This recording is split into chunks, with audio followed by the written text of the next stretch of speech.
இரவு 10 மணி. பெருநகரத்தின் பரபரப்பு மெல்ல அடங்கி வீதிகள் அமைதியாகி கொண்டிருந்தன. ஆனால் அந்த பெரிய அரசு பொது மருத்துவமனையின் தீவிர சிகிச்சை பிரிவு மட்டும் ஓய்வில்லாமல் இயங்கிக் கொண்டிருந்தது.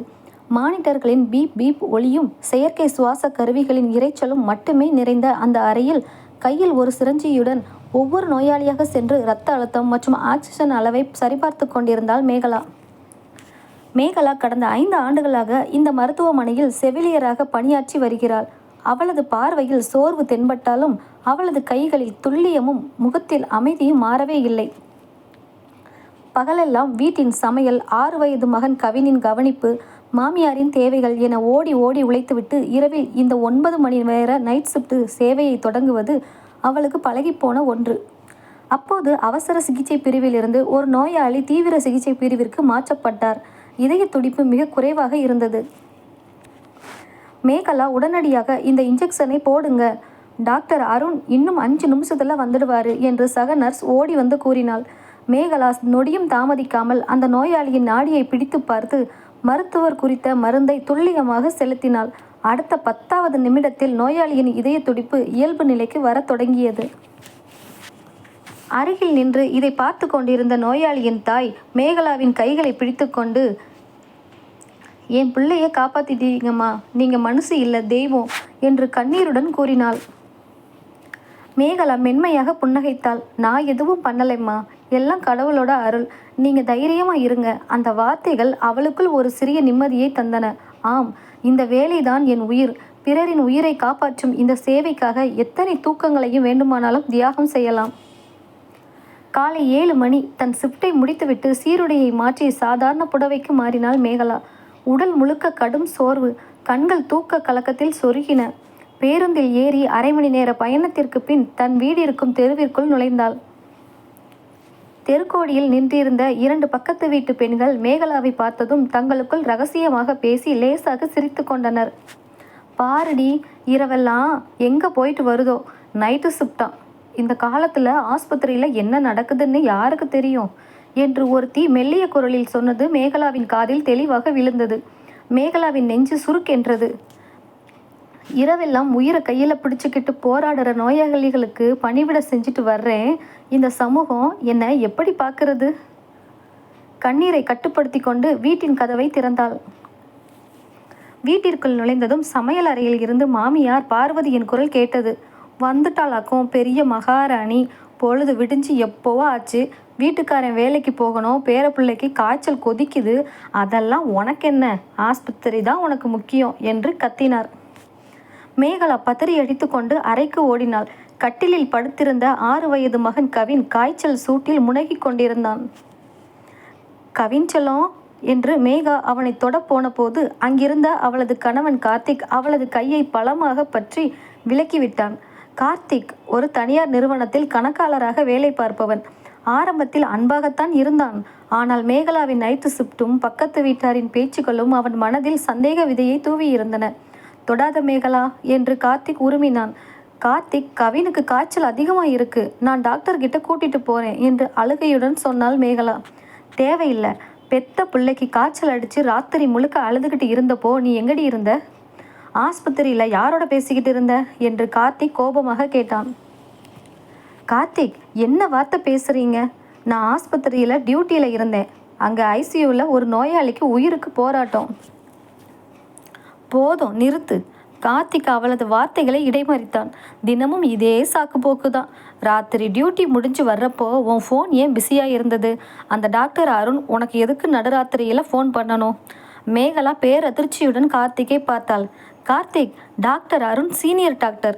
ஐசியூவில் இருக்கிற நோயாளிக்கு அவசரமாக மருந்து மாற்றணும்னா அவர் நர்ஸுக்கு தான் ஃபோன் பண்ணுவார். இது ஏன் வேலை கார்த்திக், என்னை தயவு செஞ்சு சந்தேகப்படாதீங்க என்று கதறினாள். வேலையா? இல்லை வேலையை காரணமாக வச்சு நடக்கிற கூத்தா? கம்பெனியில் என் கூட வேலை பார்க்குறவன் எல்லாரும் கேலி பண்ணுறான்டி. உன் பொண்டாட்டி நைட்டு முழுக்க ஆஸ்பத்திரியில் ஆம்பளைங்களோட தான் இருக்காளான்னு கேட்குறான். என்னால் இந்த மானை கேட்ட தாங்க முடியாது என்று கூச்சலிட்டான் கார்த்திக். மாமியார் பார்வதியும் உள்ளே வந்து, ஆமாடா கார்த்தி, இவ வாங்குற 4 சம்பளத்துக்கு நாம் இவளை கும்பிடணுமா? பிள்ளைக்கு காய்ச்சல் அடித்தப்போ கூட பக்கத்தில் இல்லாதவ ஒரு தாயா? பணத்துக்காக பெத்த பிள்ளைய கூட பார்க்காம ஓடுறா என்று விஷத்தை கக்கினார். மேகலாவின் கண்களில் இருந்து கண்ணீர் தாரதாரையாக கொட்டியது. இரவெல்லாம் தூங்காமல் உணவின்றி பிறர் உயிரை காப்பாற்ற போராடிவிட்டு வந்த அவளுக்கு கிடைத்த பரிசு சொந்த கணவனின் சந்தேகமும் மாமியாரின் பழிச்சொல்லும் தான். மகன் கவின் மெதுவாக கண்களை திறந்து, அம்மா அழாதம்மா என்று தன் பிஞ்சு கரங்களால் அவளது கண்ணீரை துடைக்க முயன்றான். மேகலா மகனை அள்ளி அணைத்து கொண்டு விம்மினாள். ஒரு செவிலியராக சமூகத்திற்கு சேவை செய்யும் பெண் தன் சொந்த வீட்டில் சந்தேகம் என்ற தீயில் தினமும் வெந்து சாக வேண்டுமா? அவளது கண்ணீருக்கு என்றுதான் விடிவு காலம் வரும்? கவினின் பிஞ்சு கரம் தன் கன்னத்தை தொட்டதும் மேகலாவின் நெஞ்சம் அப்படியே உருகி போனது. காய்ச்சல் சூட்டில் வாடும் தன் மகனை வாரி அணைத்து கொண்டு காய்ச்சலுக்கான மருந்தை எடுத்து அவனுக்கு புகட்டினாள். இரவு முழுக்க தூங்காத சோர்வு, உடலின் வலி, அதைவிட மேலாக கணவனின் சந்தேக சொற்கள் தந்த மன உளைச்சல் என அனைத்தும் சேர்ந்து மேகலாவை நிலை தடுமாற வைத்தன.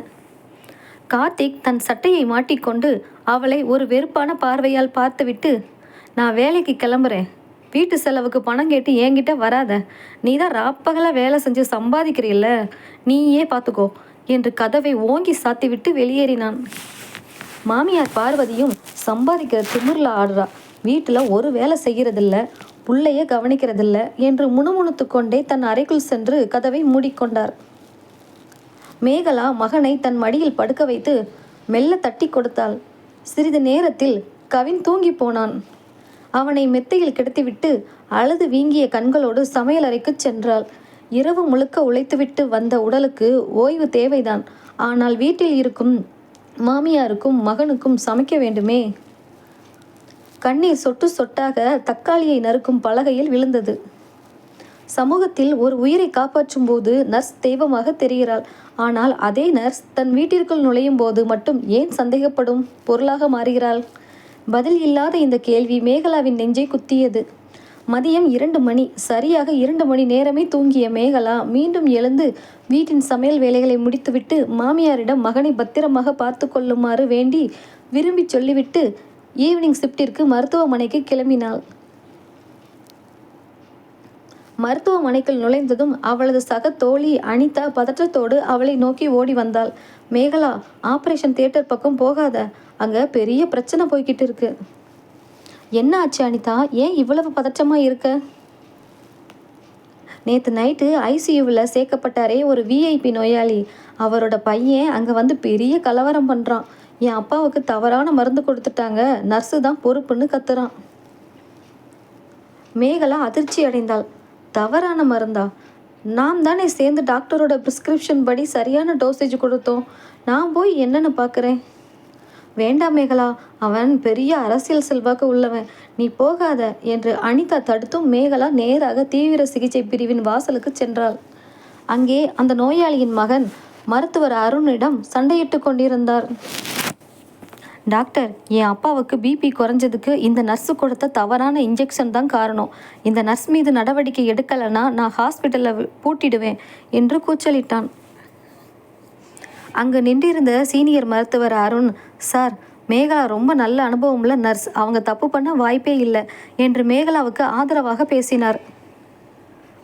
ஆனால் அந்த நபர் மேகலாவை பார்த்ததும், ஓ இவள்தானா அது, ராத்திரி டியூட்டியில் என்ன கவனிப்பீங்க நீங்கள், கவனக்குறைவாக மருந்து கொடுத்துட்டு இப்போ அப்பாவி மாதிரி வந்து நிற்கிறியா என்று மேகலாவின் சீருடையையும் நடத்தையையும் சுட்டிக்காட்டி மிக கேவலமாக பேசத் தொடங்கினான்.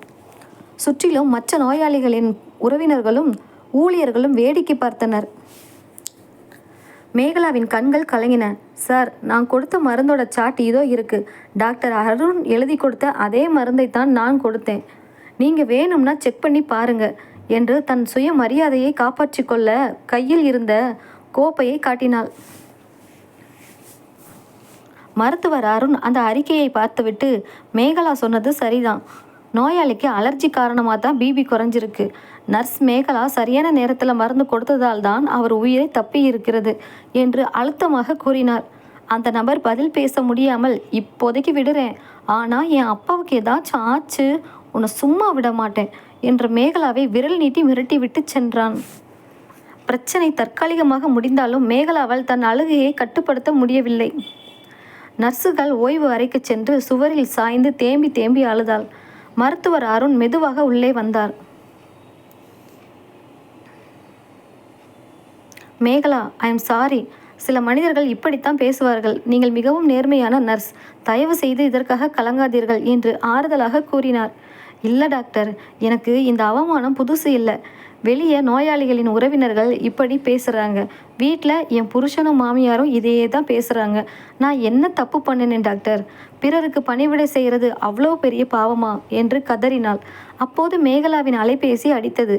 திரையில் கார்த்திக் என்ற பெயர் மின்னியது. மேகலா கண்ணீரை துடைத்து கொண்டு ஃபோனை எடுத்தாள். ஹலோ கார்த்திக். அப்பால் கார்த்திக்கின் குரலில் கோபத்தின் உச்சியின் வெளிப்பட்டது. மேகலா, கம்பெனியில் இருந்து என் ஃப்ரெண்டு ஆஸ்பத்திரி பக்கமாக போயிருக்கான்.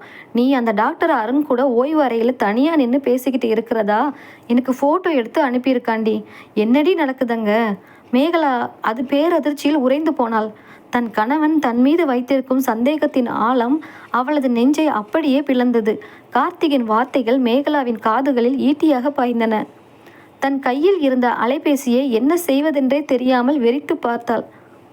மருத்துவமனை ஓய்வறையில் தான் அழுது கொண்டிருக்கும் போது ஆறுதல் சொல்ல வந்த மருத்துவரை கூட இத்தனை வக்கரமான கண்ணோட்டத்தோடு ஒருவன் புகைப்படம் எடுத்து தன் கணவனுக்கு அனுப்பியிருக்கிறான் என்பதை நினைக்கையில் அவளுக்கு அருவருப்பாக இருந்தது.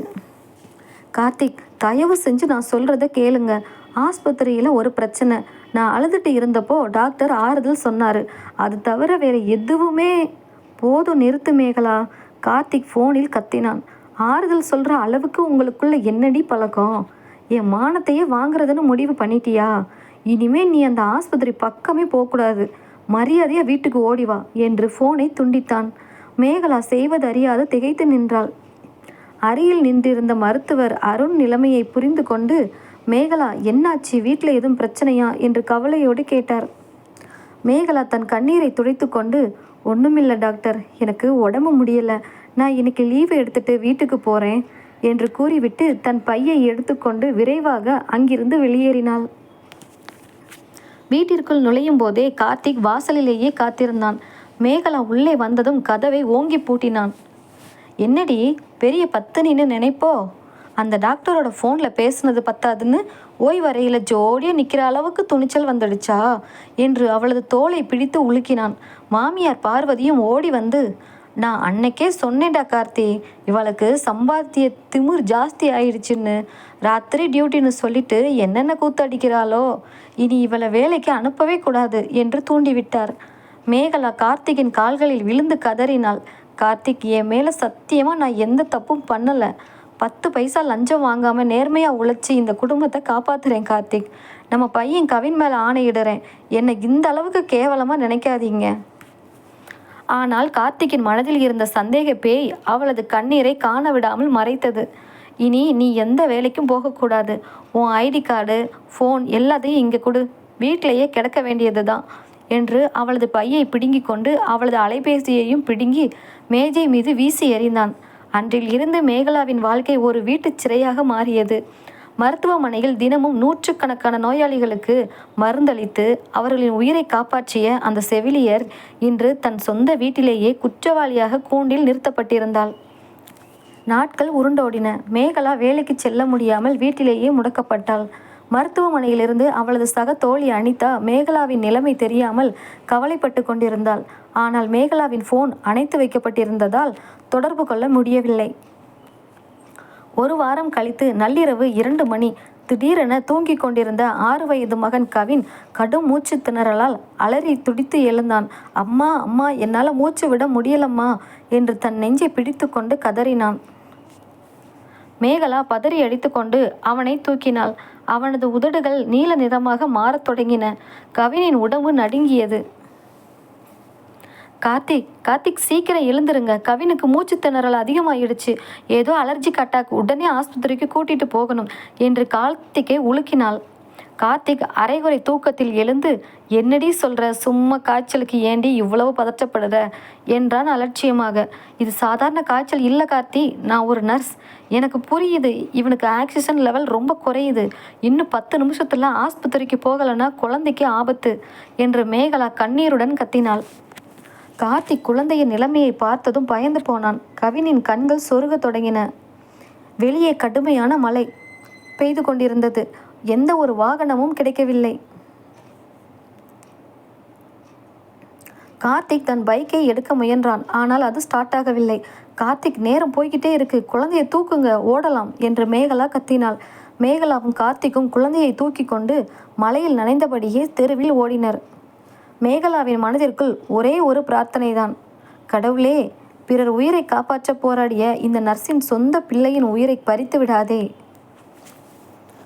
அரை மணி நேர போராட்டத்திற்கு பிறகு கார்த்திக் ஒரு ஆட்டோவை பிடித்து மேகலாவின் அதே பொது மருத்துவமனைக்கு கூட்டிச் சென்றான்.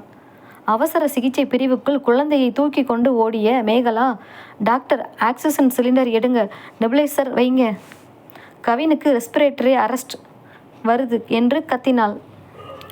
அங்கிருந்த நர்ஸுகளும் மருத்துவர் அருணும் ஓடி வந்தனர். குழந்தையின் நிலையை பார்த்த மருத்துவர், அருண், சீக்கிரம் ஐசியூவுக்கு மாற்றுங்க, லேட் பண்ணி இருந்தால் குழந்தை பிழைச்சிருக்காது என்று கூறிவிட்டு ஐசியூவுக்குள் விரைந்தார். கார்த்திக் அந்த ஐசியூ கதவின் வெளியே உறைந்து போய் நின்றான். தன் மனைவியின் நர்ஸ் அறிவும் அவளது பதற்றமும் தான் தன் மகனின் ஆபத்தை முதலில் உணர்ந்தது என்பதை அவன் மனசாட்சி அவனுக்கு உணர்த்த தொடங்கியது. தீவிர சிகிச்சை பிரிவின் கதவுகள் மூடப்பட்டன. வெளியே இன்யூஸ் என்ற சிவப்புலி பிரகாசமாக எரியத் தொடங்கியது. கார்த்திக் அந்த அறையின் கண்ணாடி வழியாக உள்ளே பார்த்தான். மேகலா தன் சொந்த கண்ணீரையும் பொருட்படுத்தாமல் மருத்துவர் அருணுடன் இணைந்து மகனுக்கு சுவாச கருவியை பொருத்த உதவி கொண்டிருந்தாள். அவளது விரல்கள் நடுக்கமின்றி அதே நேரம் மின்னல் வேகத்தில் இயங்கின. அவளது ஒவ்வொரு நகர்விலும் தன் மகனின் உயிரை காப்பாற்ற துடிக்கும் ஒரு தாயின் தவிப்பும் ஒரு அனுபவமிக்க செவிலியரின் தொழில் சார்ந்த துல்லியமும் வெளிப்பட்டன. அரை மணி நேர போராட்டத்திற்கு பிறகு கவினின் மூச்சுத்திணறல் கட்டுக்குள் வந்தது.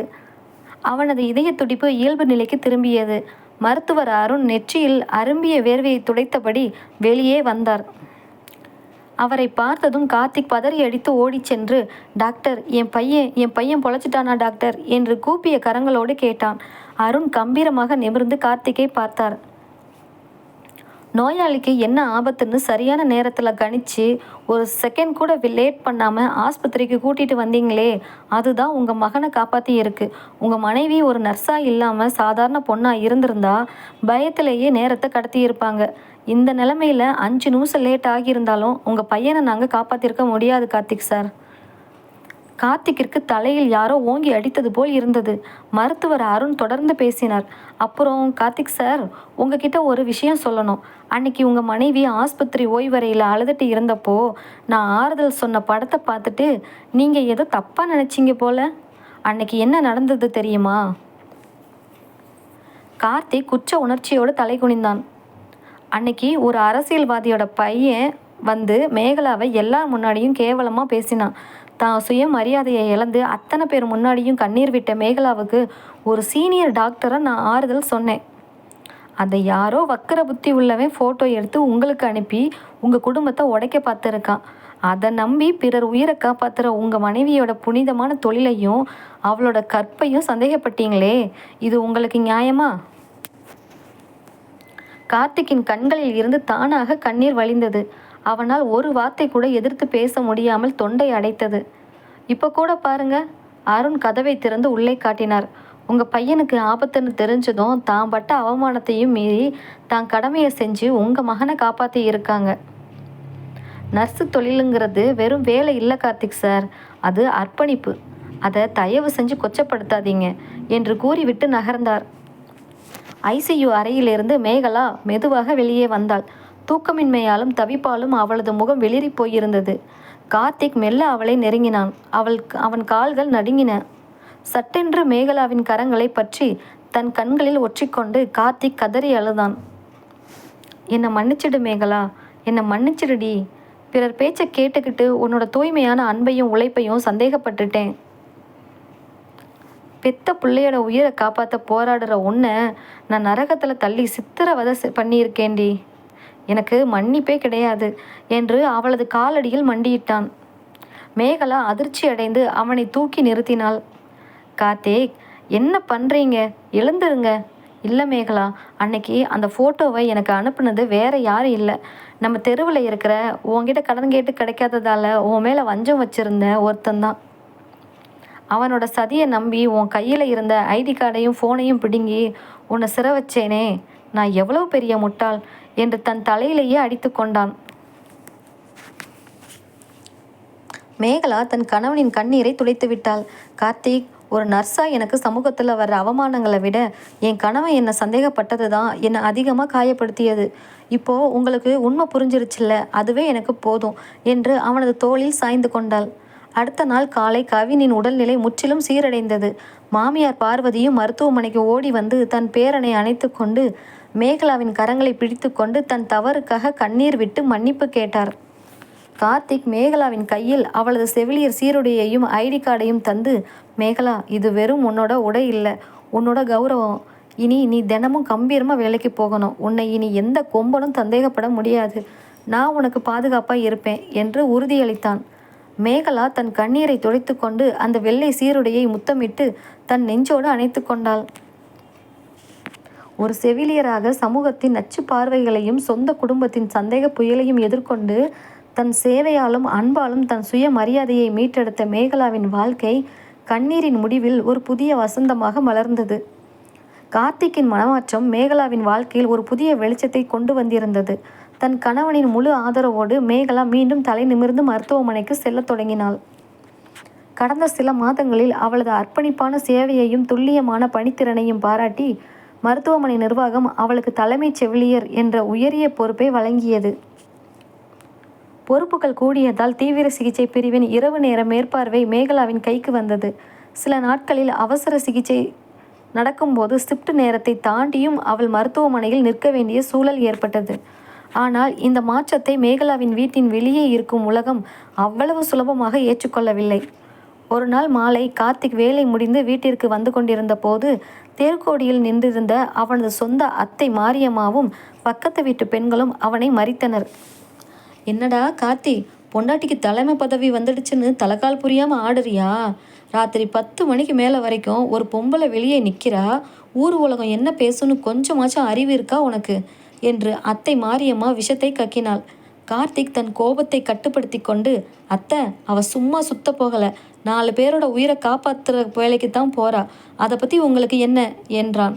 அடடே, பொண்டாடி தாசன் ஆயிட்டான்டா என்று பக்கத்து வீட்டு பெண் ஏளனமாக சிரித்தாள். பையனுக்கு காய்ச்சல் வந்தப்போ ஏதோ ஆஸ்பத்திரிக்கு கூட்டிகிட்டு போனாங்கன்னு இவளை தலைமையில தூக்கி வச்சுக்கிட்டு ஆடுறான். ராத்திரி நேரத்தில் ஆஸ்பத்திரியில் என்னென்ன நடக்குதுன்னு இவனுக்கு யார் வந்து சொல்லுவா? கார்த்திக்கின் நெஞ்சிற்குள் பழைய காயங்கள் லேசாக உறுத்தினாலும் தன் மனைவியின் நேர்மையை அவன் முழுமையாக நம்பினான். இனிமே என் மனைவியை பற்றி யாராச்சும் தப்பாக பேசுனீங்க, அப்புறம் மரியாதையாக இருக்காது என்று கத்திவிட்டு வீட்டிற்குள் சென்றான்.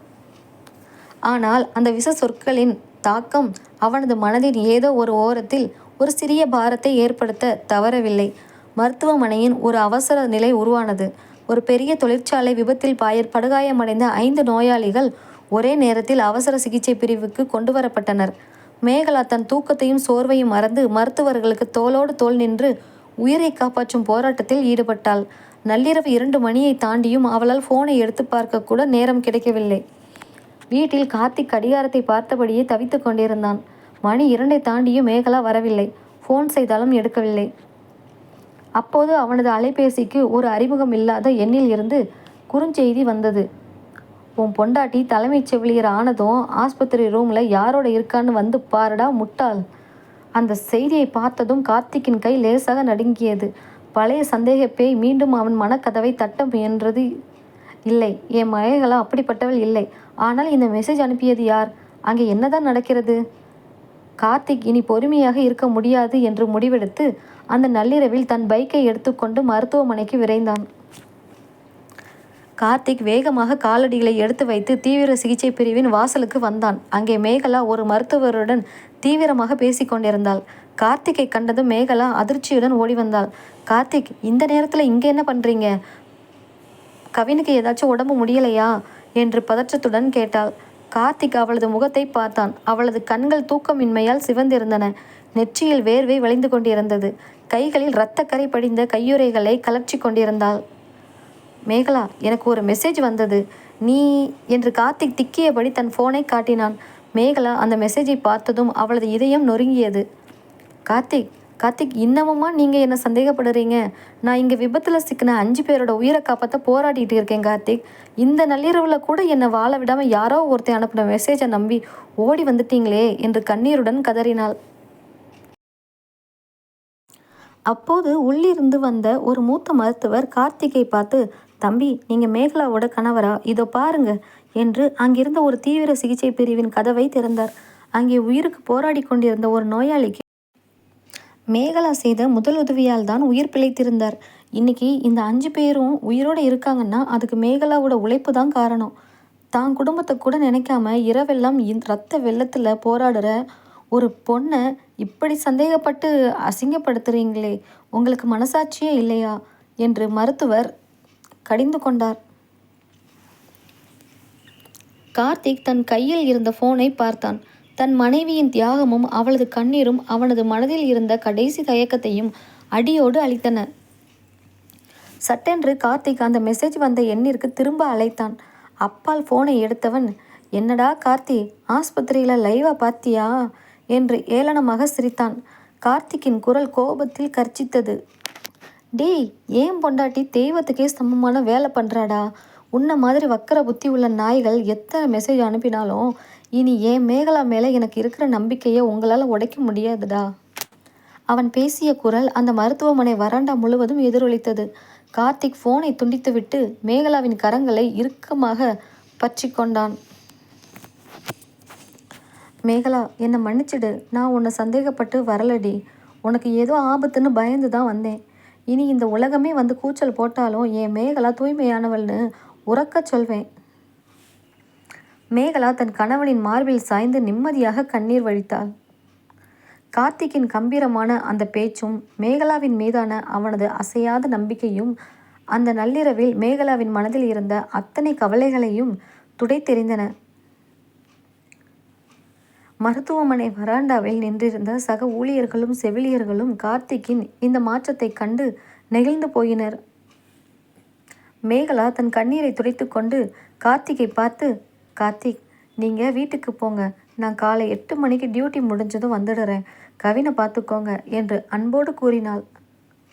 கார்த்திக் அவளது நெற்றியில் மென்மையாக முத்தமிட்டு, பத்திரமா இரு மேகலா, இனிமே உனக்கு நான் எப்பவும் அரணா இருப்பேன் என்று கூறிவிட்டு வீட்டிற்கு கிளம்பினான். மறுநாள் காலை கார்த்திக் வீட்டிற்கு சென்றதும் நள்ளிரவில் தனக்கு மெசேஜ் அனுப்பிய அந்த அனாமதேய எண்ணை பற்றி விசாரிக்க தொடங்கினான். தன் நண்பன் ஒருவனின் உதவியோடு அந்த சைபர் செல்லில் பணிபுரியும் ஒருவரிடம் அந்த எண்ணின் உரிமையாளர் யார் என்று கண்டறிய கோரினான். 1/2 மணி நேரத்தில் உண்மை வெளிவந்தது. அந்த எண்ணிற்கு உரியவர் மேகலா வேலை செய்யும் அதே மருத்துவமனையில் பணியாற்றும் தலைமை பார்மசிஸ்ட் சுந்தர். கார்த்திக்கிற்கு பேரதிர்ச்சி. இவையே மேகலாவின் குடும்பத்தை உடைக்க பார்க்குறா. இவனுக்கும் மேகலாவிற்கும் என்ன பகை? அதே நேரத்தில் மருத்துவமனையில் மேகலா தன் காலை நேர சோதனைகளை செய்து கொண்டிருந்தாள். தலைமை செவிலியராக பொறுப்பேற்ற பிறகு மருந்து கிடங்கிலிருந்து தீவிர சிகிச்சை பிரிவுக்கு வரும் மருந்துகளின் பட்டியலையும் அவற்றின் காலாவதி தேதியையும் சோதிக்கும் அதிகாரம் மேகலாவிற்கு வழங்கப்பட்டிருந்தது. பதிவேடுகளை ஆய்வு செய்தபோது மேகலாவிற்கு ஒரு பெரிய உண்மை தெரிய வந்தது. தீவிர சிகிச்சை பிரிவிற்கு வரும் சில விலை உயர்ந்த மருந்துகள் போலி மருந்துகள் என்றும், அசலான மருந்துகள் வெளியே ரகசியமாக விற்கப்பட்டு கோடிக்கணக்கில் பணம் சுருட்டப்படுவதையும் மேகலா அதிகாரப்பூர்வமாக கண்டுபிடித்தாள். இந்த முறைகேட்டின் பின்னணியில் இருப்பது வேறு யாரும் இல்லை, பார்மசிஸ்ட் சுந்தர் தான். சுந்தர் மெதுவாக மேகலாவின் அறைக்குள் நுழைந்தான். அவனது முகத்தில் ஒரு கொடூரமான புன்னகை இருந்தது. மேகலா மேடம், ரொம்ப தீவிரமாக ஃபைலை பார்த்துட்டு இருக்கீங்க போல. மேகலா நிமிர்ந்து அவனை நேருக்கு நேராக பார்த்தாள். சுந்தர், கம்பெனியில் இருந்து வர வேண்டிய அசலான உயிர்காக்கும் மருந்துகளை வெளியில் விற்றுட்டு போலி மருந்துகளை ஆஸ்பத்திரி நோயாளிக்கு கொடுத்துக்கிட்டு இருக்கீங்க. இந்த துரோகத்தை நான் சும்மா விட மாட்டேன். இப்போதே மருத்துவமனை இயக்குநரிடம் புகார் அளிக்கப் போகிறேன் என்று ஆக்ரோஷமாக எழுந்து நின்றாள். சுந்தர் ஏளனமாக சிரித்தான். மேகலா, ரொம்ப ஆடாத. அன்னைக்கு உன்னை பற்றி உன் புருஷனுக்கு மெசேஜ் தட்டி விட்டது நான் தான். அப்போவே நீ அடங்கியிருப்பேன்னு பார்த்தா ரொம்ப துள்ளுற. இந்த ஃபைலை நீ டைரக்டர்கிட்ட கொடுத்தா உன் குடும்பத்தையே அழிச்சிடுவேன். உன் பையன் கவின் பத்திரமா வீடு போய் சேரணும்ல என்று கொடூரமாக மிரட்டினான். தன் மகனின் பெயரை கேட்டதும் மேகலாவின் ரத்தம் கொதித்தது. ஆனால் இம்முறை அவள் பயந்து நடுங்கும் பழைய மேகலாவாக இல்லை.